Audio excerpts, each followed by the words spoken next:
Code podcast by Codemang.ai. I'm Malik Sailor, and today I'm joined by one of my very old friend, Miss Sarika Tyagi. She's the product manager at Amazon and in charge of making some really cool products for them. But today we are not talking about the products itself, but more about the life of a product manager. We're going to discover how she got into this role, what are the key skills are required to be a good product manager. As a product manager, you're generally involved in building your product strategy and a vision. So how do you go about doing that? How do you really get the stakeholder buy-in so that you can execute your product strategy? What kind of key metrics do you measure? How do you really get started on the product itself and build the coalition to make it a success? And then once you have built your product, the big day comes. When you are about to launch your product, and anything can happen on the launch day. Maybe everything will go fine. Maybe there will be some problems on the launch. But how do you deal with that? So stay tuned. We're going to talk about all of those things, and it's a very interesting episode. So please welcome Miss Sarika Tyagi. Thank you. Hello, Sarika. How are you doing? Very good, Malik. Thanks for Long inviting me time, today. long time. We have known each other for a long many years. I think maybe 25 years now, Yes, possibly. can't believe. Yeah, but we lost contact, and then we reconnected, and I was like super excited to meet you. Few weeks ago when we met in the Bay Area, I was really excited to know more about you, and I'm really intrigued by your journey. Right, so why don't you tell about your background? What have you done so far, and what are you currently doing? Thanks, Malik, for the introduction. I'm thrilled to be here as well. Regarding my background, I built products at Amazon, diving into the world of conversational AI. My professional journey, similar to yours, goes back almost 2 decades now. I have always been very passionate of solving real world problems, experiencing from a personal pet peeve of extremely hurtful and damaged heels. I co-founded a startup called Scarlet Fresh Shoe. It's an e-commerce company that offers instant shoe repair and foot pain relief solutions for women with heels, women who wear heels. That was the first time I bootstrapped a product from design to bringing it to the market. Over time, I launched 14 products across 4 product lines. Um, and while it's my side gig night right now, I'm still the in-house shoe whisperer, fixing feet on the side. Talking about fixing, I also co-founded another startup called My 22 BMI, a healthcare company where I built an app which offered custom meal plan solutions for people with lifestyle conditions. So, with obesity, diabetes, hypertension. And we also doled out health advice to individuals as well as businesses. But it wasn't really all about startups. I've spent a significant amount of time in my professional career working for large organizations like EMC, Cisco Systems, where I built infrastructure products.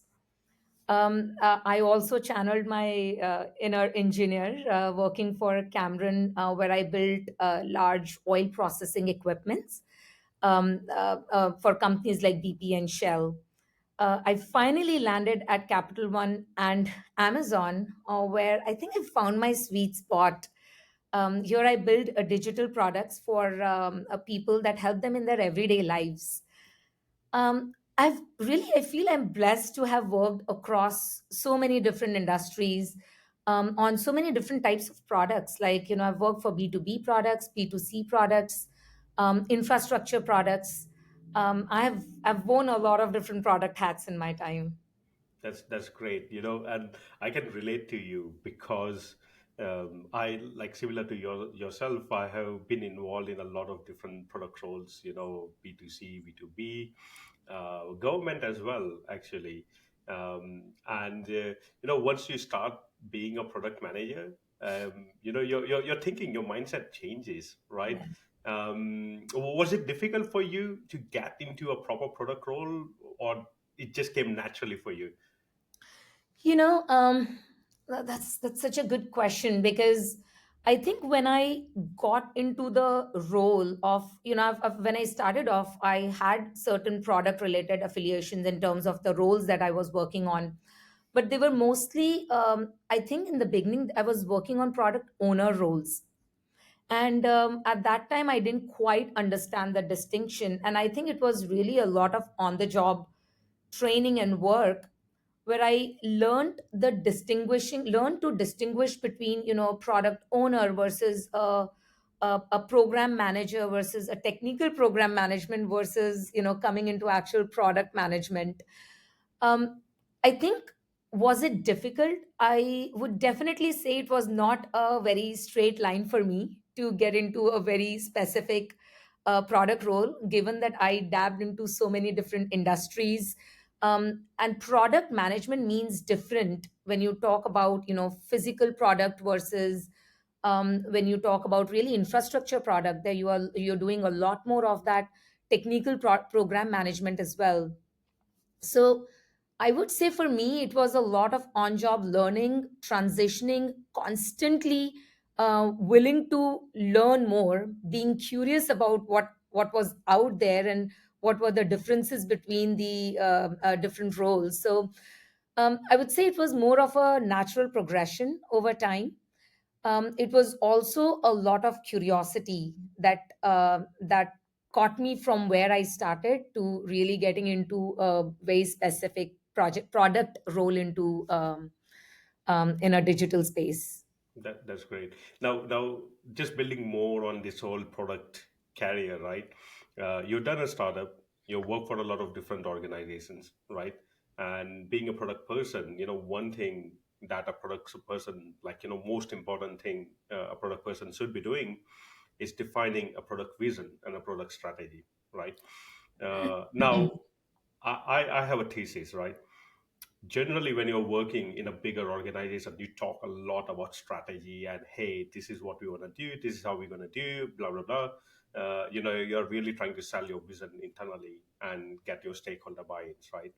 Whereas in the startup world, yes, you do have an idea, like a vision where you want to go, but per se you don't really have a strategy, and the strategy keeps on changing fairly frequently, right? So Absolutely. how do you go about doing that, in your Yeah. experiences? Yeah. It's again, I think when you think about a product strategy, it is very important to have two aspects in mind. One, you need to know what your North Star is. The way you think about that is you start with your customers. Um, uh, you know, you think about how your customers are executing that function or using that particular product today, and what are the common problems or the most biggest pain points or the most hurting aspects of that process or using that product. Once you understand that, you could actually figure that out by, talking to your customers. You could observe how your customers are using those products right now. You could just basically, follow through that journey yourself to see what could be those big problems. And once you understand that, take a step back and think about various possibilities of solving that particular problem in a way that is a delighter to the customer rather than, just a fix to a problem in a short term. So think of that long term path, long term vision, with a solution that is the best possible solution from a customer standpoint. So once you have that particular long term in mind, the next step would be to kind of think about, how are you going to accomplish or move from where you are today in point zero to going to that point 100.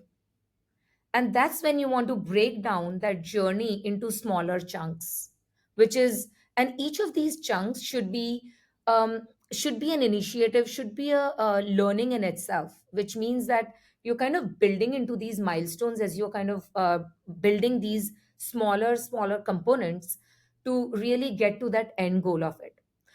So at Amazon, we call this particular framework. There's a framework we use day in day out called working backwards. It's also a very popularly known framework across the industry, and essentially it's nothing more than, how do you start with the customer in mind, how do you think about that north star vision for the customer, and then pare back to come up with smaller chunks of milestones that all help you get to that end goal.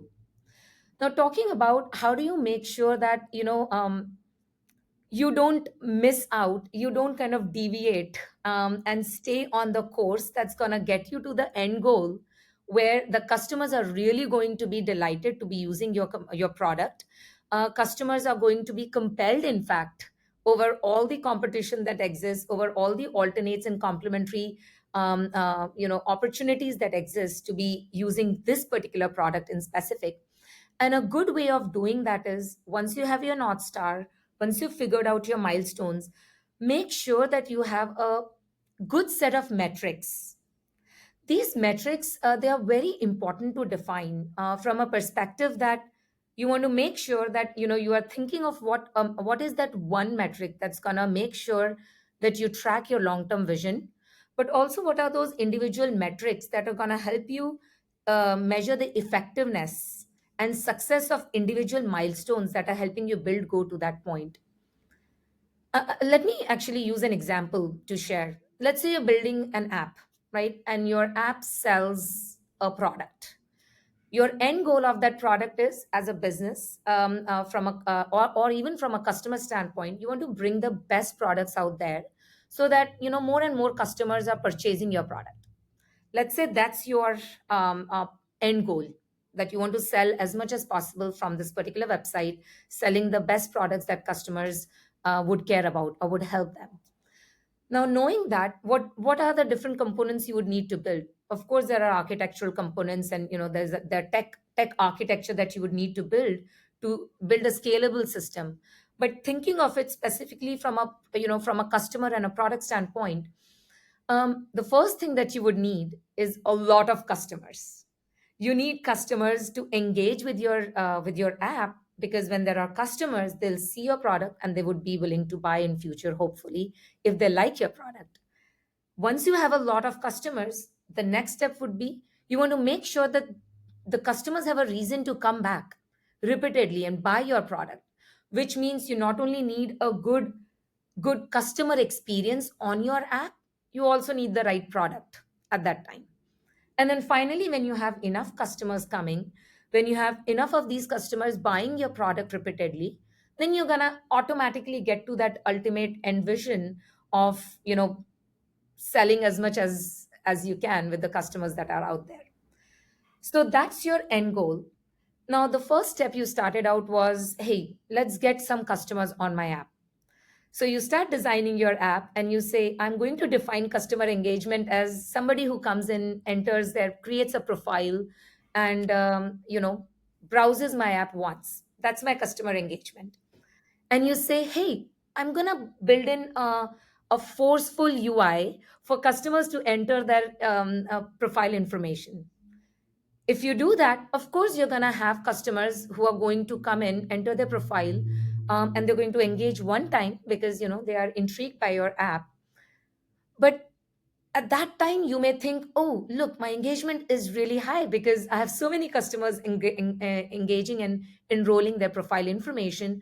However, that does not necessarily mean that customers were engaging because they loved your product.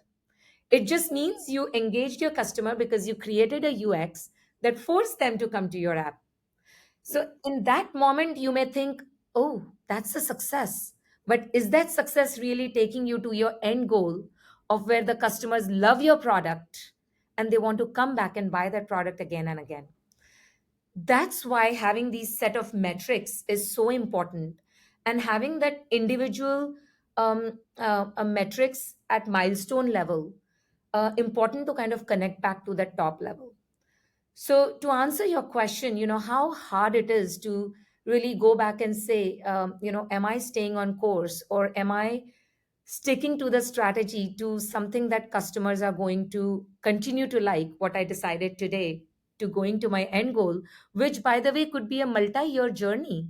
Your North Star may be a long term initiative, and it might take a long time, through which you want to make sure your initiatives that you're driving are still contributing to your end goal. I do want to highlight one more point. Now, with how fast the things are changing with the innovation in the technology that we are seeing. Customers are also starting to expect better things faster and quicker.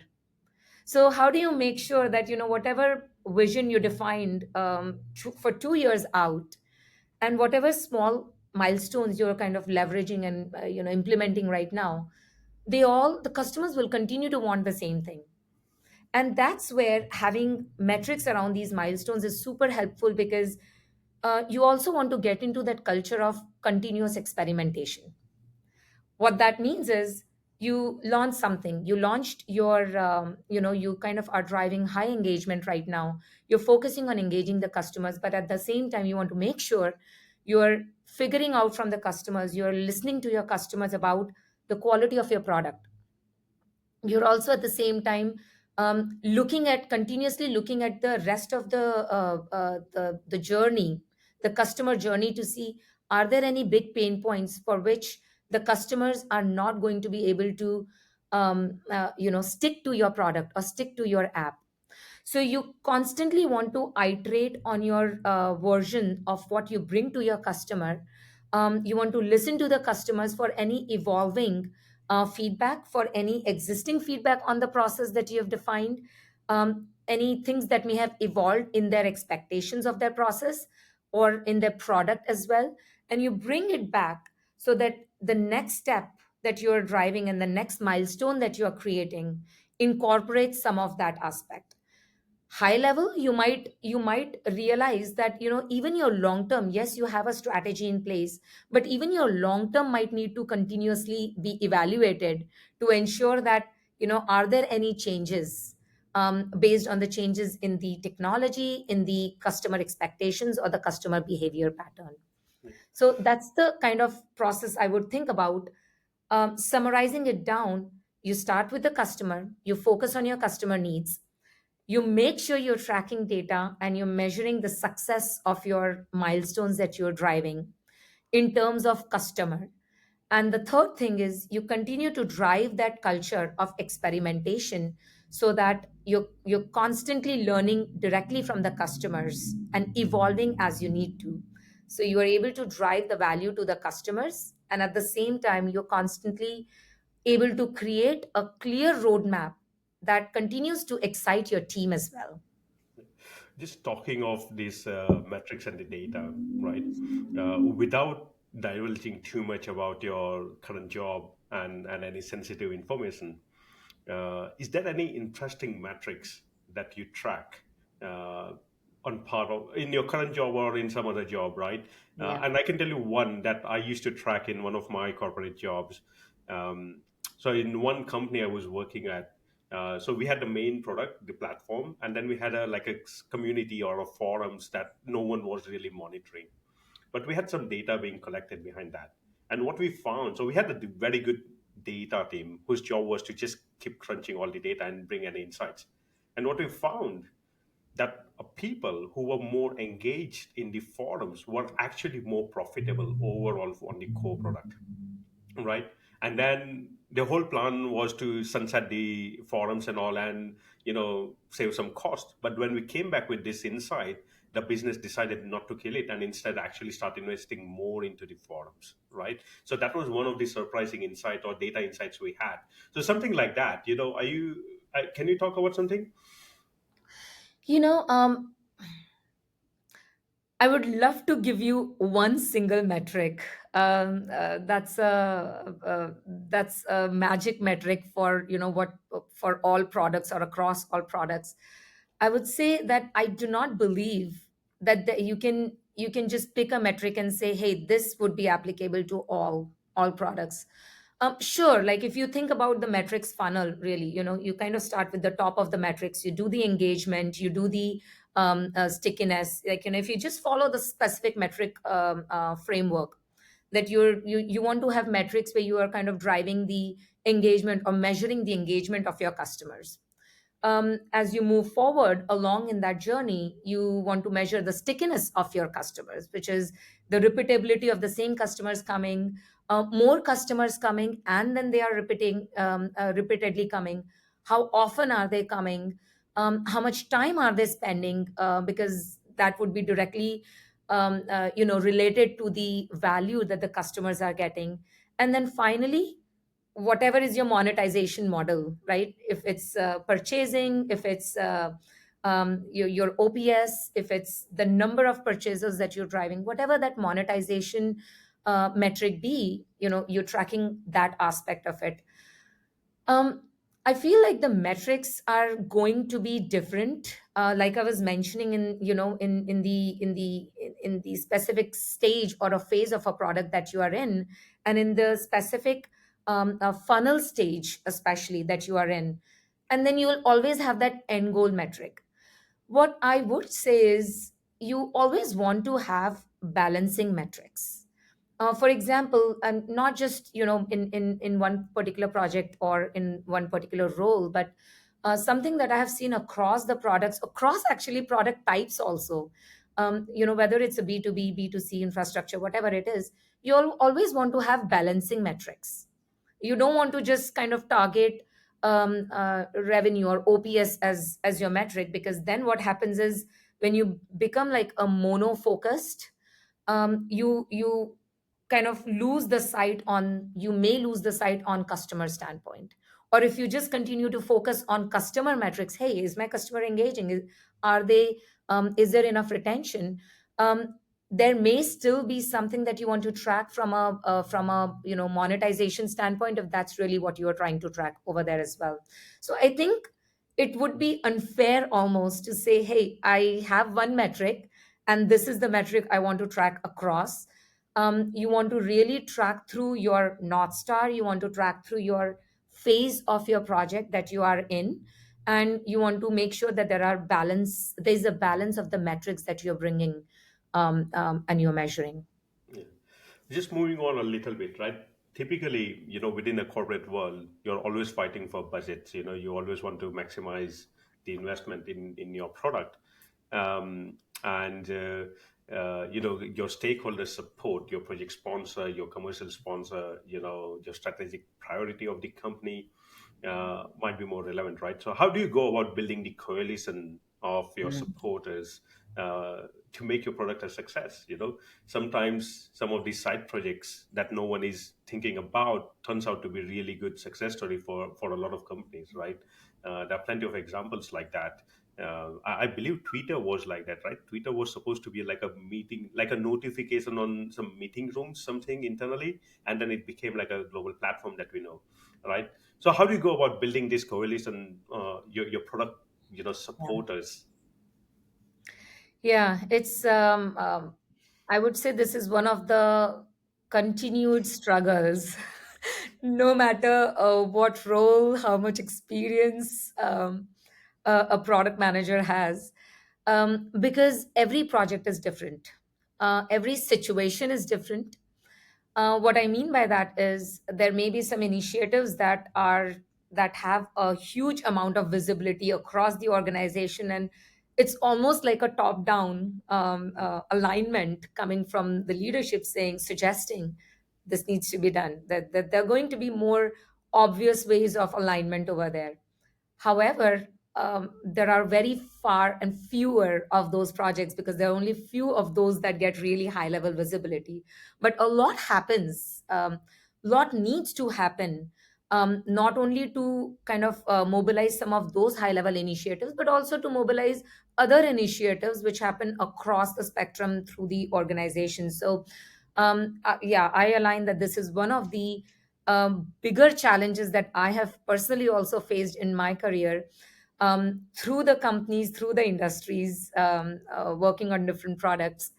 I think to really kind of start off, it is very, very important to have or to onboard all your stakeholders early on in your process of starting an initiative or working on a product.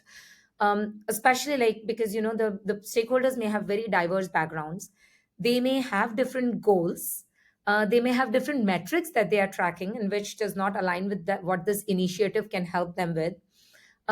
They may actually sometimes also have different views about how the product needs to evolve. So which may be very different from what the product is thinking or product manager is kind of bringing forward as a vision.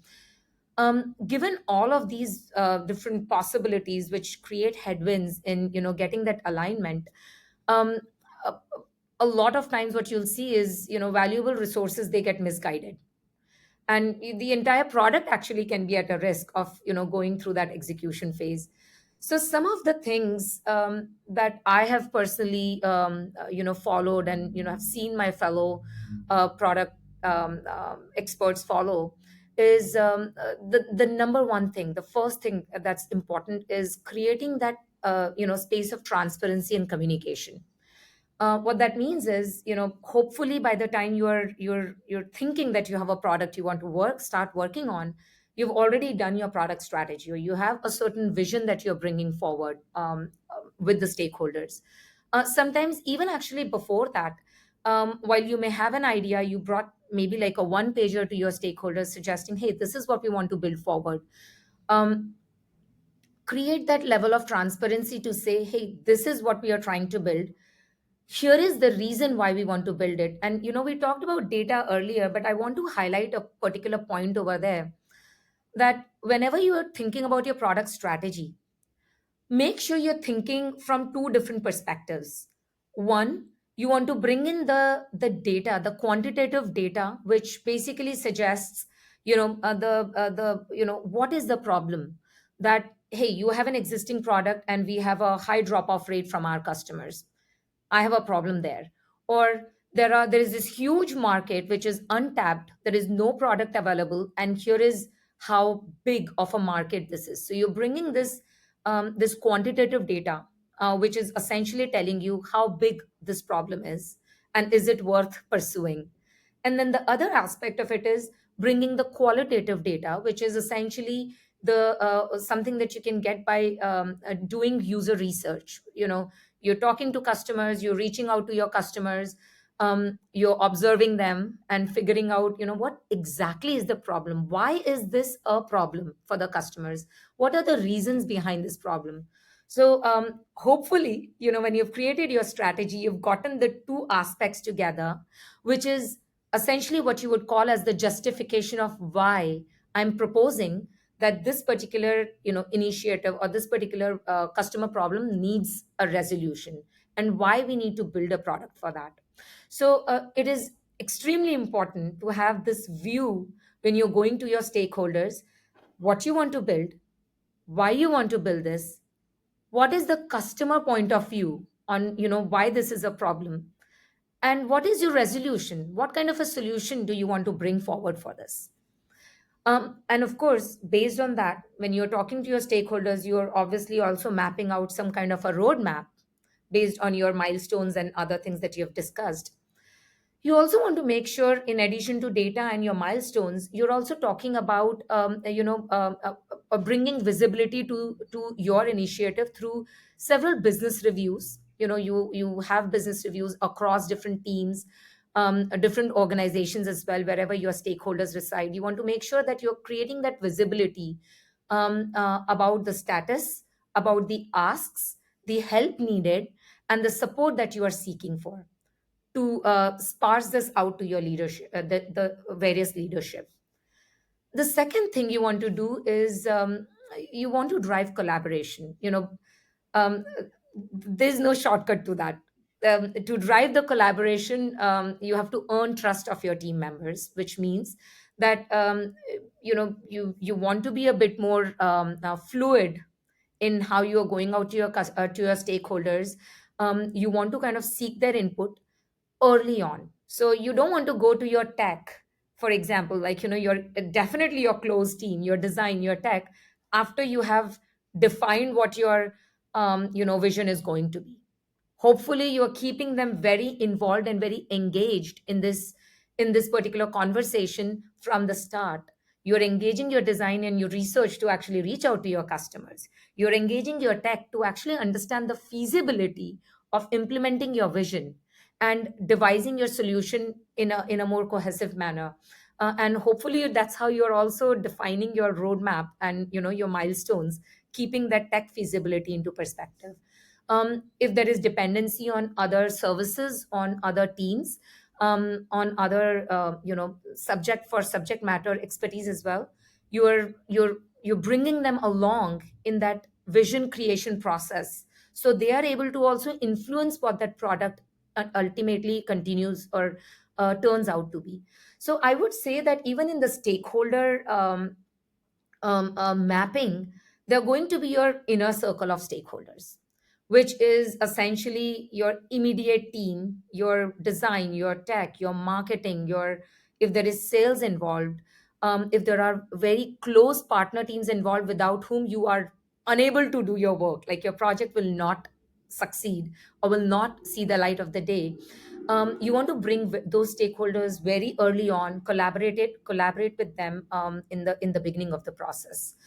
The second thing you want to do is you want to kind of look at your broader team, your the partner team leaders, your partner team stakeholders who may become consults for you, who may have to be onboarded, like your PEs and your specialized engineers, who may actually play a role in a way, but they are not necessarily very ingrained day to day helping you execute your project. Then you want to actually have different mechanisms through, like I was talking about the reviews that we conduct, or monthly program reviews where you bring in these people together even before you've started executing your product or your project. You're bringing them together, and you're giving them updates, seeking their inputs, and so forth. The third aspect in this creating that alignment is to make sure you have the metrics. And I'm going to sound like a broken record on some of these things, but they are that important. You need to make sure that the metrics you've defined, everybody aligns and understands that those metrics are really what are going to define our North Star and our individual milestones. And that's very important because when you want these other stakeholders to come and join you in the initiative that you're driving, you're leading, you want to make sure that it creates a win-win for all the stakeholders involved, because otherwise you may still have like a short-term alignment, but you might lose that momentum in the long term. If the metrics and the goals and the objectives and your incentives, if they are all aligned and you've all put in and defined them from the start, you're going to have a lot more buy-in from your stakeholders than what you would have otherwise. And finally, a very subtle thing, and unfortunately many times gets lost, is celebrate the small wins with your team. If you have seen a little success, call out in front of, give a call out to your team member who's been instrumental in helping you with that first milestone, or the team if they have gone above and beyond, to support whatever needed to be done to make sure you were able to get to your customers, you were able to learn from your customers, and you were able to evolve your product, your vision, and your journey towards building a product that really matters and helps the customers. Tell us about, I heard about this Amazon product memos. Before doing anything, you're required to write a PR memo or something, right? What is it about? Oh, yeah. So essentially, the idea is, think about a new product you are trying to bring in in the space, or a new capability which is going to change the how you're fundamentally doing something. Like, if you are going if you're running a certain process, and if you want to evolve that process such that the customers are going to see the difference, then typically you would write something that we call as a PRFAQ. Once again, it's all part of the work backward structure, very well known, popularly known across, even like within the industry. Is you basically write a one page PR, which is, it defines what how would you actually talk to your external customers if somebody was reading it from outside. How would you define your product? How would you define your problem statement? First of all, how would you define your product? What is your product bringing to the customers, the value it is bringing? And finally, how do we, as you know, our leadership kind of support this particular initiative? How do we actually anticipate this to really help our customers, and the commitment that kind of comes from within the organization, or within the company rather? So you're essentially creating this one page memo, which is how the outside, anybody who's not associated with your product or with the immediate team. So it is not just for somebody who works outside of Amazon. It is also mostly for people who are, the cross teams that are not involved in the day to day of your work. And it is a very, very powerful one page, I would say, because it not only as a product manager, it forces you to think very clearly on what exactly are you trying to solve, how you are going to solve it, in such a way that it is understood by a person who understands nothing about your space. So essentially, you know how you say, yeah, an 8-year-old needs to be able to understand what you do. It is essentially similar to that. Like a disconnected person should be able to understand that. It also comes with a lot of those supporting FAQs, which are frequently asked questions. So what you do is you kind of put yourself in the shoes of the people who are not in the immediate product team, and identify what are the questions that people might have when they look at or read this one pager. And then you go inside, go into details, and then you start answering those questions. It is, again, I repeat that it is such a powerful tool because it forces you as a product team as well, and as your immediate design team, as your tech team, it forces you to think about how am I going to design my user experience, how am I going to identify or define some of these product specifications, and then how am I going to actually implement it, like from a tech standpoint, what are the dependencies, what are the capabilities, and how am I really going to address some of those questions around metrics, to my partner orgs, how is this going to influence or be influenced by the partner orgs, the customer value that we are bringing in, and essentially all the aspects that you should be thinking as a product manager. The difference is now you're just putting it on a paper. One of the place where I worked is a big public company, but they had a very interesting way of prioritizing products, basically. So Mm. every product manager, similar to what you're talking about, like one pager. So every product manager has to create like a pitch, like a startup pitch, about their product. And like every bi-weekly, they had a company, like a board meeting, like a proper board meeting with all the like CMO, CRO, CFO, CEO, everybody in the room.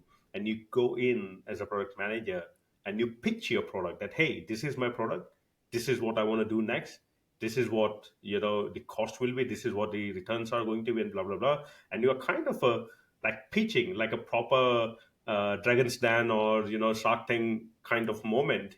And they evaluate all the other product managers and decide, okay, which product or which proposition is the most value for their investment. And then accordingly you'll get go ahead, okay, yeah, go ahead, or do it, or no, can it, or come back with better information, right? But if you get go ahead, that is kind of a rule that, okay, this is a go ahead, means everybody in the company has to align to it. So that was like no, like, yeah, there may be internal politics and all, but everybody knows, okay, this has been approved, so it has to be done, right? Disagree and commit. Right, Whether, exactly. yes, yeah, So I found that approach yeah. like very unusual compared to many other companies I work with, but very effective in a way where it's kind of you competing. You really get in this mindset of a value creation, as a product managers like mini CEOs. But Sure. here you are actually CEO, really thinking about the cost, the revenues, the any other metric drivers, not stars that you were talking about, and really like trying to win that funding, from your board, and then once approved, then your job is to deliver that, right? So I always found that particular approach very very Yeah. effective. And like right now I have a small product team. It's me and another product manager which I hired recently. But if I scale to a bigger product team, hopefully we'll scale to a bigger platform and we have multiple product managers. That's exactly what I'm going to do. Ask them to come with a proper pitch. It's that reminds me actually of something that we do with our PR FAQs as well. So we don't, as a product, once you bring that document out, people will not talk to you or want to understand from you what you're doing.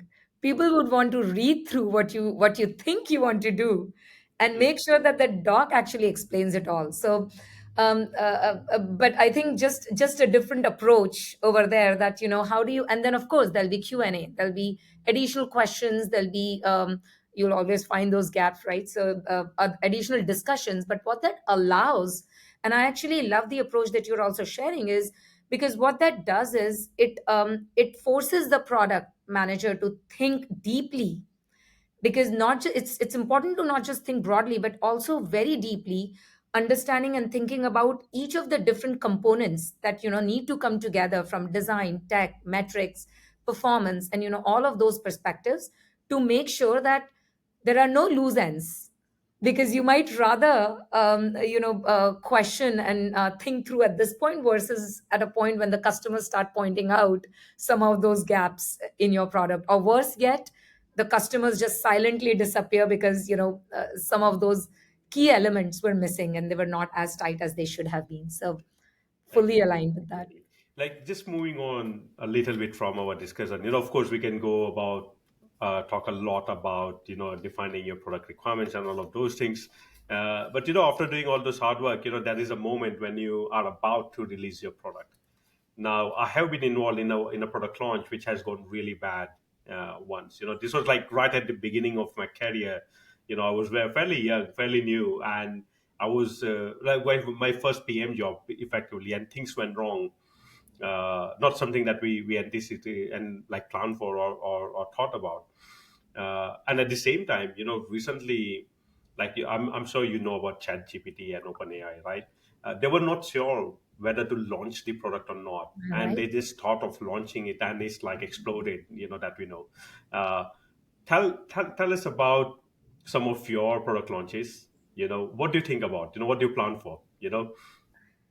Yeah, it's gonna sound like an unfortunate statement. However, we all need to have that one launch that goes south.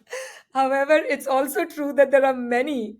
They say that you don't make a mistake unless you're working hard and working towards something. So I think failure in product launches, I have seen a few of those, especially in my startup. A lot of those, and I think with those failures, there were a lot of critical learnings that also came in. Typically when you are launching a product, there again, whether you are in a startup state, or you are working in a large organization, the challenges that you will see with with any launch, they're going to be very different. When you think about a startup, there are the risks. The I would say the complexities are low, because you are a very cohesive smaller team from a team standpoint. However, the risks are huge because you're also a smaller team. You have less resources, less eyes to kind of think about it from different perspectives. Probably even not that much experience sitting together in bringing variety of those products in the specific segments. That might be a very helpful piece of information as you are launching. And when you think of large organizations, um, there are a lot of stakeholders. There are a lot of complexities, because there are so many people engaged. And there also, the stakes are high. Like, if you think about big companies, when they bring a product, even a capability, there's a lot of scrutiny that would be surrounding in the external world, in terms of how does it impact, because even a slight change makes a huge impact on the customer base that they have. So I think there are going to be different kinds of challenges. Of course, the benefit here is you have a lot of different eyes, set of eyes, reviews, the experience of launching too many different types of products. So, the dependency on one or fewer people is less. However, there are different challenges, and more often than not, I mean, I have yet to be a part of a launch, and I can't count how many launches as a product manager in my career I have done, where I haven't seen something that that it went all green, that it was all smooth. And I was like, hey, this is a piece of cake. I mean, you're always going to have challenges right before launch, during the launch, post launch. And that's a given. So I think it's important to acknowledge that launches are, don't expect the launches to go smooth. But what is very, very important in this process is to know where or what are those areas or potential pitfalls that could go wrong in your specific scenario. And if so, how are you going to address that? You need to know what they say is the BATNA. It's like the best alternate to, an existing situation. And the idea there is, make sure you are integrated as a product manager, not just in the design, in the tech, in the details of the the downgrades of the tech progress. And from a customer standpoint, from an external communication standpoint, stakeholder standpoint, from metrics preparation standpoint, you want to make sure that all of these elements are falling in the right place, and wherever things are not, you kind of go and take charge and make sure that the right things are put in place. So for example, like almost like a readiness checklist, right? So the first thing is, once you get on the journey of kicking off your milestone, whatever initiative you're working on, I make sure first of all that all the design docs, they are ready and available. First of all, I mean, think about it from a product development readiness, right? So in the product development readiness, you would think about, are your designs ready, frozen, finalized, given to tech? Because as robust as you want it to be, many times it's going to happen that they are not. Some of this is happening in parallel. You want to make sure you are probing the tech teams, having those deep conversations to identify the right risks. Is it a compliance risk? Are there any partner dependency risk? Because that's where you as a product would need to come up and kind of create that stakeholder alignment if the tech teams are not getting that kind of right support.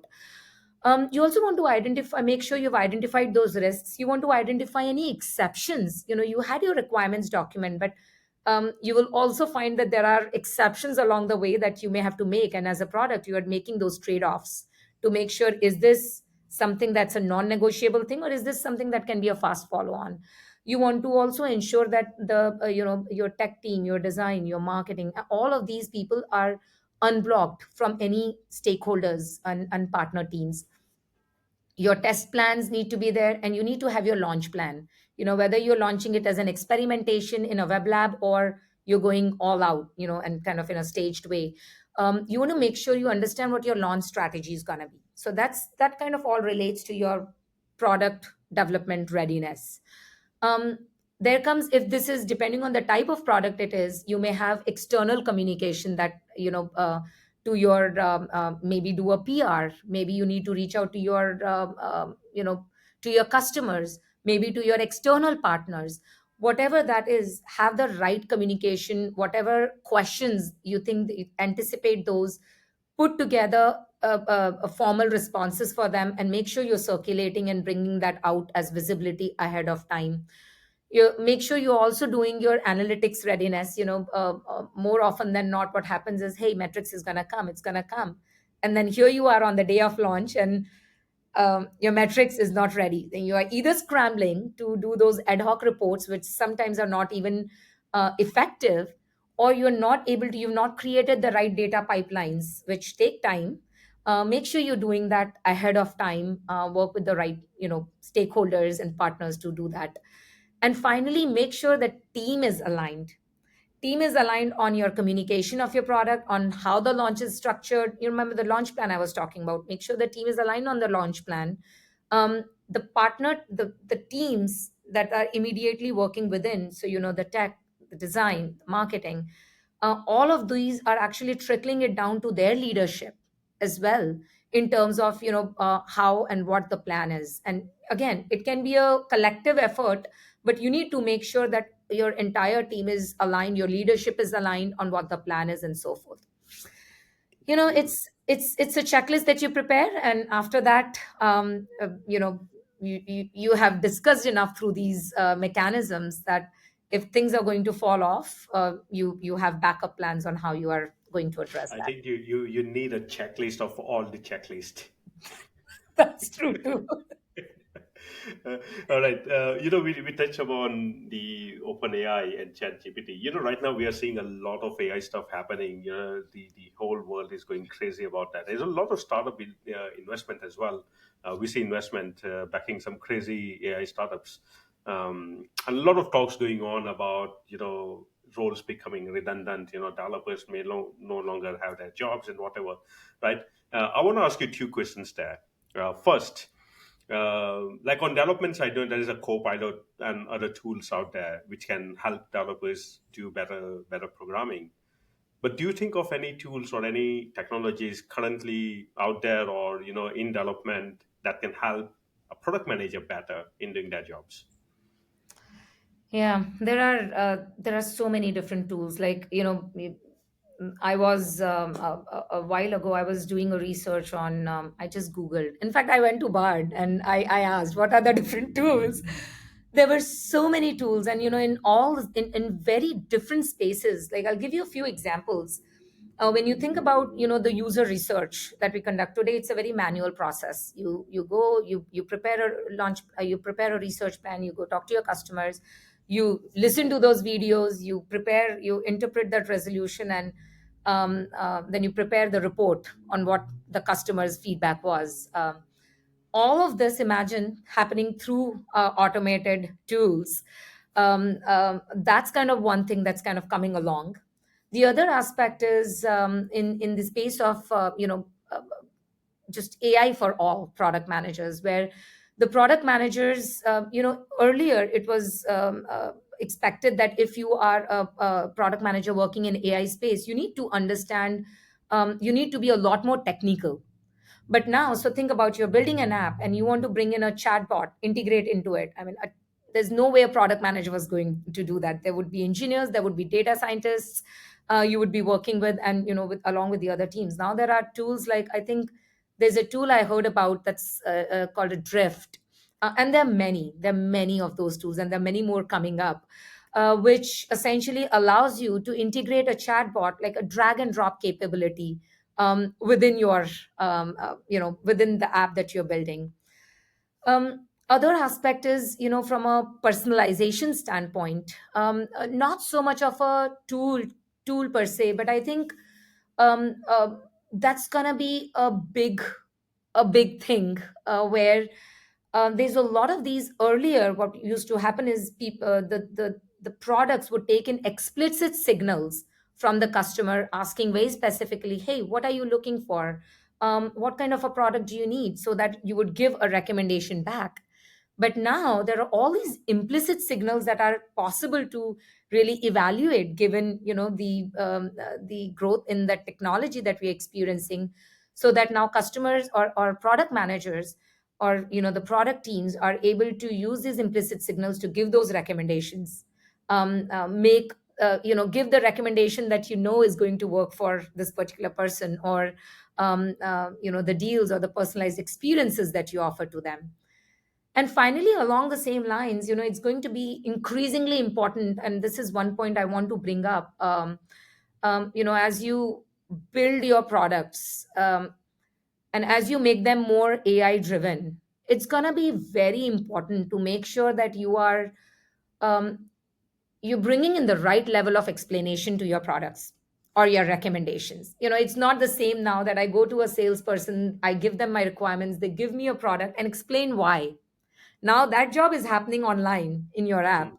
So you need to make sure to be successful, no matter what tools you're using, no matter how you're building your products. But if you're given that you're leveraging some of these technologies, it is important to bring the right explanation for the customer, so the customer is not wondering, why am I seeing this? And does it make sense for me to see this? Cool. Um, And the second question, yeah. right, is related to the job of a product manager, right? Mm. So, do we all need to go back to farming, right? Or do we need to learn new skills to stay ahead of the AI game? What do you think? What skills do we need? You know, no, we don't all have to go back to farming. However, farming is a really growing trend and a growing space where I definitely want to dabble in at some point of time in my life. But no, I don't think so. I think it's a great time to be a product manager. We are seeing such an incremental, accelerated focus on product led growth in the products that we are building. Um, I look at AI as an assistant. That's it. I look at it as a way for this technology to help me do things better, reduce my busy work, so I can focus more on strategy and the art that AI can't do for me, or definitely not in the foreseeable future. um, um, uh, and sure, yes, we'll have to constantly be agile in how we think about this. However, I really believe that there are a few things that have become more important as a product manager now that we are working so much with this evolved technology in AI. One is the product managers have to be a lot more data savvy. You need to be comfortable working with data analytical tools. You need to be comfortable knowing what implicit data is available. How do you use this data and then slice it in a way to make your conclusions? AI is going to make all the data available to you. How do I use that data and interpret that data and make evolutions in my product? That's going to be a big job of a product manager. I also believe that as product, you will need to make sure you understand what are the applications of AI.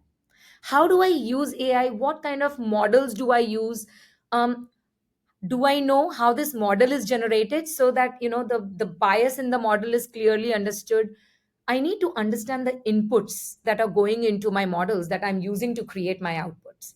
So that's going to be very important. And third thing I feel that's going to be super important is focusing more and more and more on our user experience.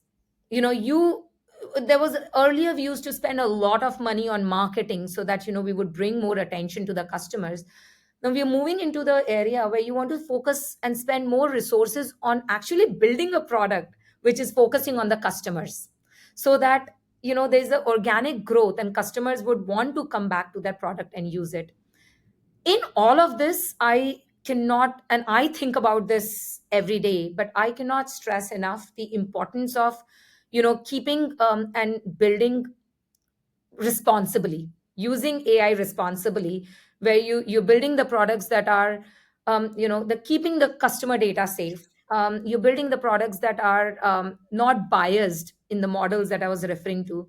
You're also building the products which are good for the society. You're thinking about all of those aspects together. And finally, be curious. As a product manager, this is your time to constantly learn, constantly be open to new ideas, new technologies. Learn, because there is no substitute for that. You'll have to constantly be agile to be able to survive and thrive as a product manager who's able to bring products that customers love. That's great. That's great advice, Sarika. Look, I want to talk more to you, but the mindful of your time as well here. I think it's about time we start wrapping this discussion. But before we end the conversation, we normally ask like few questions to all of our guests. They're generic ones, so don't get scared. But they would be good to. I think they will be good for you to also answer, in my opinion, right? So let me ask you the first one, right? Uh, who is one person, living or dead, doesn't matter, that you got inspired the most in your life from? Wow, that is gonna require some thinking. one, and again, this answer may evolve now that I'm gonna be thinking a bit more about this. Um, One person that comes to my mind, and I have wondered about this a lot as as my kids read the books, the Harry Potter books, is the Hmm. author J.K. Rowling. Okay. um, I believe she has done a tremendous. She has a she has her background is has a lot of struggles. She really struggled to come up with a product that has become like a masterpiece for all generations globally. Yeah. And I would really love to understand what was her journey like, of going through those struggles, building the product that she did. And I know she went through tons of different iterations. She failed many times, as I have read a bit about her. And then she successfully created an empire, which I don't know if it will ever die in even the next generation to come. Yeah, no, that's amazing. I think she certainly had struggles of her own, and what commendable. She's from UK, right? I'm based in London, as you know. Yeah. She's from the UK. I think she lives in Scotland. Yep. And when she sold her movie rights of her books, she kind of made a deal, like a point that all the production has to be done in the UK with majority of the UK actors in it. Uh, right? So she That's kind true. of brought back that whole industry back to the UK. And right now, you won't believe me, but actually, London is becoming like an LA outside LA with a lot of productions going on here, right? So a lot of things happening thanks to her in the creative art space. So yeah, kudos for that. Anyways, the second question, right? Again, a very similar, interesting one. Who is the one person that, again, living or that doesn't matter, that you would like to go on a dinner with? That I would like to. Go on a dinner. Ooh, Not your husband. that wouldn't be the name. You know, I don't know if I have a very strong reason. Or maybe I do, but it would be the Prime Minister of India, Mr. Oh, Narendra Modi. Modi. Yeah, Um, I think, and again, just at a personal level, I am really intrigued by how he manages his aura, and I love how he speaks. I would just like to understand what his journey, in his own words, what his journey has been so far. So I find him to be very charismatic. So yeah, that would be yeah. my pick. Great. Wonderful. And the last one, right? Who do you think we should invite to our podcast? Can be Hmm. anybody.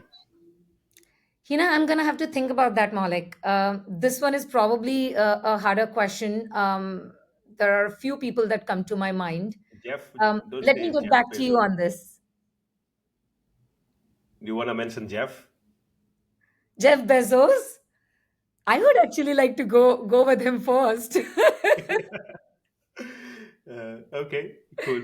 Anyways, look, Sarika, it has been great speaking to you, and I'm really really pleased that we connected after a Mhm. long time, right? And know more about you. I wish we can talk more. Maybe we do plan another recording with you at some point.